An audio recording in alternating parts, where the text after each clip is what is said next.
Uttar Pradesh bureau report. SP Rana उपचुनाव को लेकर दिया मूल मंत्र। रामनवमी अयोध्या के मिल्कीपुर पहुंचे उत्तर प्रदेश के सीएम योगी आदित्यनाथ ने कहा कि अयोध्या में एयरपोर्ट नहीं था, अब एयरपोर्ट बन चुका है। अयोध्या से चारों तरफ शहरों की कनेक्टिविटी जुड़ चुकी है। भगवान राम अपने पुष्पक विमान से अयोध्या पधारे थे। द्वापर चला गया, कलयुग लंबे काल खंड पर चल रहा है, एयरपोर्ट बना है। भगवान राम पुष्पक विमान से आए थे, कहीं भी उतर सकता था। अब विमान को उतारने के लिए रनवे चाहिए। अयोध्या में एयरपोर्ट बन चुका है। अयोध्या को ये जो सम्मान मिला है ये आसानी से नहीं मिलता है, यह संतों के आशीर्वाद से होता है। उसके संरक्षण के लिए साधना और परिश्रम की जरूरत होती है। उसको बचाए रखना अयोध्या वासियों का दायित्व ज्यादा है। जो भी अयोध्या आए, अयोध्या के वैभव के साथ साथ यहाँ के पारंपरिक चीजों को भी देखे। देश दुनिया के लोग अयोध्या की तरफ आकर्षित हो रहे हैं, वो सभी अयोध्या आए। हमारी भावनाओं से कोई खिलवाड़ ना करे, इसका अवश्य प्रयास करें। जिन लोगों ने राम के अस्तित्व को नहीं मानते, कृष्ण के अस्तित्व को नहीं मानते, जिनके प्रति भारत के प्रति सम्मान नहीं, दुनिया की किसी कोने में हिंदू प्रताड़ित हो रहा हो तो कोई उसके विरोध में बोल नहीं रहा है, वह आपके हृदय में कैसे हो सकते हैं? जो बांग्लादेश में हो रहा है, 90% हिंदू गरीब समुदाय से है। जो ऐसा कर रहे हैं उन्हें मालूम है कि उनका हिंदू वोटर अब नहीं होगा। हो सकता है उसकी गलती हो, लेकिन हम मानते हैं उसका सौभाग्य है कि वो हिंदू है। हमारा दायित्व है उनको बचाने के लिए हम आगे आए, साथ साथ उनके लिए आवाज उठाना हमारा दायित्व है और इसका निर्वहन हम जीवन भर करेंगे। ये पक्ष विपक्ष का मुद्दा नहीं है, ये मानवता को बचाने का मुद्दा है। जो हिंदू बचा है वह दलित समुदाय से है, और मैं इसीलिए कहना चाहूंगा ये जो सबके मुंह सिले हुए हैं, इसलिए सिले हुए हैं क्योंकि इनके मालूम है कि बांग्लादेश को हिंदू उनका वोटर नहीं होगा। वह हिंदू है, ये हो सकता है उसकी गलती हो, लेकिन हम उसको गलती नहीं मानते, हम उसको मानते हैं उसका सौभाग्य है कि वो हिंदू है और उसकी रक्षा करना हम सबका दायित्व है। उसकी पीड़ा के साथ खड़ा होना हमारा दायित्व है। हमारे लिए वह हिंदू है, एक मानव है, एक मानव के नाते उसकी मानवता की रक्षा करना, उसके जीवन को संरक्षण देने के लिए एक आवाज उठाना, ये हमारा दायित्व है और हम अपने इस दायित्व को निर्वहन जीवन भर करेंगे।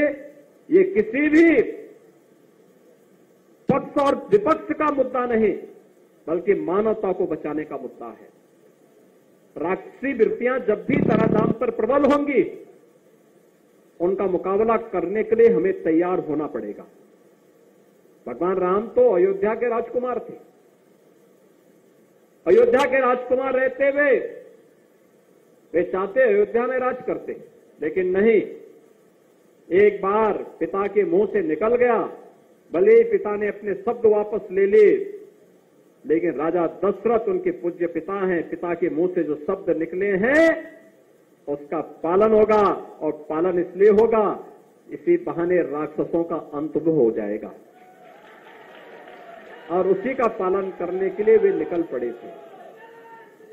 और इसीलिए आज मैं आपसे कहने के लिए आया हूं, हम अपने हित और के हैं, बाकी जो बचा है वह जुड़ने की प्रक्रिया के साथ आगे बढ़ चुका है। अयोध्या में ट्रेन नहीं आती थी, एक सिंगल लाइन थी, आज डबल लाइन से जुड़ चुका है। अयोध्या में एयरपोर्ट नहीं था, आज इंटरनेशनल एयरपोर्ट बन चुका है। 14-15 फ्लाइट अयोध्या से जुड़ चुकी है। कितने वर्ष लगे अयोध्या में हवाई जहाज को आने में? मुझे लगता है कि हजारों वर्ष लग गए, हजारों वर्ष। भगवान राम अपने पुष्पक विमान से यहां पधारे थे, और पूरा द्वापर चला गया, कलयुग भी अपने एक लंबे कालखंड को संपन्न कर चुका है। अब अयोध्या में इंटरनेशनल एयरपोर्ट बना है, और ठीक है, तकनीक उस समय की रही होगी कि भगवान राम जिस पुष्पक विमान से आए थे वो कहीं भी उतर जाता था, लेकिन आज के नए तकनीक में एयरपोर्ट के किसी भी एयरलाइंस के लिए रनवे चाहिए होता है, एयरपोर्ट चाहिए होता है, और उस रनवे के लिए एयरपोर्ट बनाना आवश्यक होता है। इंटरनेशनल एयरपोर्ट आपके अयोध्या धाम में बन चुका है।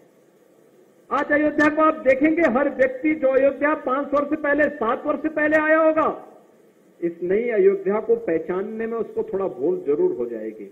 लेकिन मैं आपसे एक बात जरूर कहूंगा, ये जो नई पहचान मिली है, ये जो नया सम्मान मिला है, सम्मान प्राप्त आसानी से नहीं होता है,